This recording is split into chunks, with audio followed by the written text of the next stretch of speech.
Hey guys, so today I'm going to talk about how Bollywood and Hollywood portray Muslims and Arabs as literal terrorists and all the other stuff. They not only target Arab Muslims but also Bengali Muslims, Indian Muslims, and every other Muslim under the sun by basically using Orientalism. Orientalism is already a really harmful ideology developed in colonial times. It was the idea that the Orient or the Muslim world was a very different and very backwards and very exoticized place with promiscuous women and harems and so on and so forth. That was the whole idea. And also they said that Western people did it right, and the Arabs and the Muslims as a whole and the Indians and other Muslim people that are not Arabs always did it wrong, versus the Western world that did it right.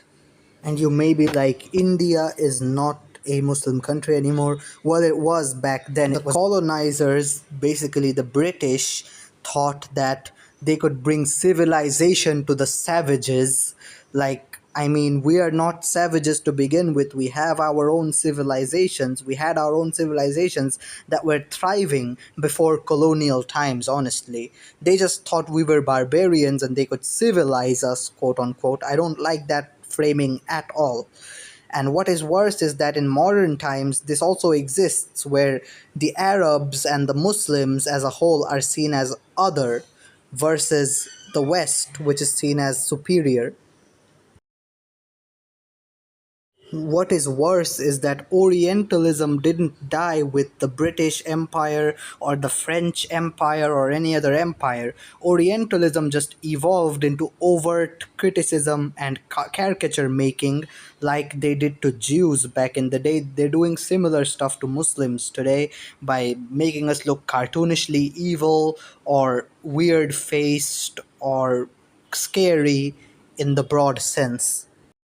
Palestinian American academic and political activist Dr. Edward Said was a prominent figure that really pioneered the study of how empires broadly dehumanized the people that they colonized and how they saw white supremacy as better than any other ideology and how white skin color was seen as better than any other skin color, and so on and so forth.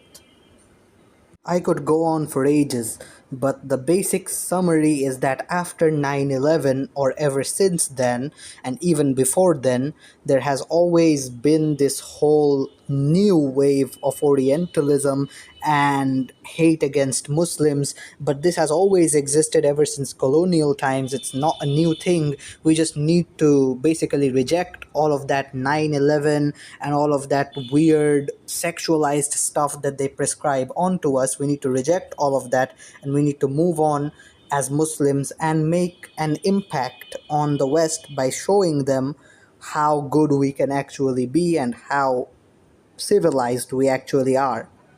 Like, we are not barbarians. Islamic civilization has existed for 1400 years and it has included Arabs, Persians, Indians, as well as Bengalis, and a lot of different people, including Turks who ruled over us as caliphs for a while, and so many other ethnicities that I cannot even name properly in this video's scope.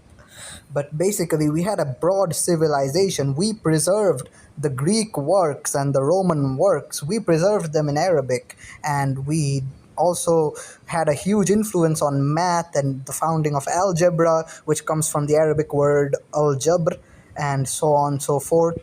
And we even named Gibraltar by by its Arabic name. It's Jabal Tariq. From there it became Gibraltar later on, and the Moroccan explorers literally conquered Spain and so on and so forth. Honestly, we were the ones that Europeans copied the most, probably. That's what was going on. And somehow we fell off in the middle of that somewhere. And after falling off, it was World War One when the Ottoman Empire fell. That's when we fell off. And ever since then, we have been completely dehumanized or sidelined by the books of history and the pages of history and the people who are dominant now, which is the Europeans again. So, guys, don't forget to like and subscribe, and I'll see you in the next video.